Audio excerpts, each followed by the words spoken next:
Maganda pamula natin mga brother. Yan. Hahawak na ulit tayo ng sariwa isda mga brother. Thank you mga G. Oh, good morning mga brother. At bless na tayo. Kasi naayos na natin at tumuga na yung ating makina. Dito na tayo, nag-aris ka father. At makakahawak na ulit tayo ng sariwang isda katulad sinasabi ni ka-brother Nel. So yun, bantay-bantay na mga ka-brother. Balik tayo sa fishing studio mga ka-brother. Thank you Papa G.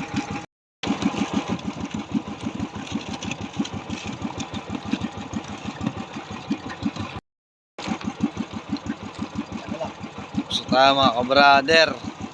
Maganda pamula natin mga ka-brother. Di lang tayo nakapag-video kasi lagot agad. At kuha tayo ng buya para mabata ko rin natin ng kitang maya at makapag-video na tayo. Okay, blessed morning. Oh, troublemaker. Hanap buya tayo mga ka-brother. Yan.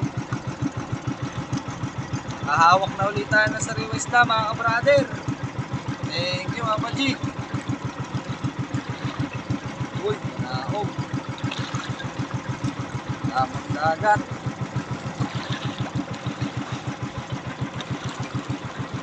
Okay na mga ka-brother, wala pa tayong kabiga.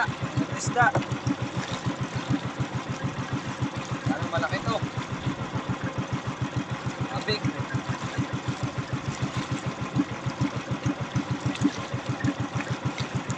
Brother, ito na huli natin.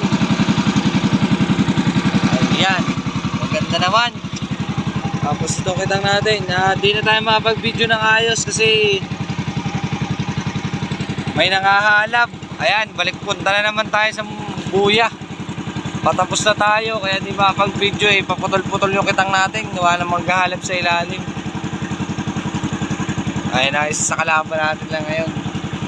Pero bawas ang kitang natin. 5 bato. Pero ito na yung huli natin mga brother. Yan. At yun na nga mga brother, pauwi na tayo.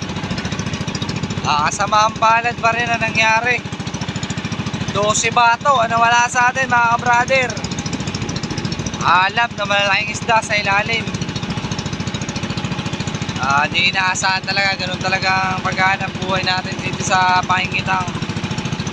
Alam mo marami ka ng huli pero sasablay ka rin pala bandang huli. Pero okay lang, bawi naman sunod.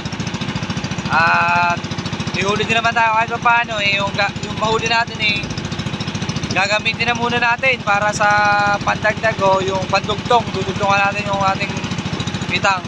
So ito mga nanging huli natin mga brother. Thank you for watching. See you to our next vlog.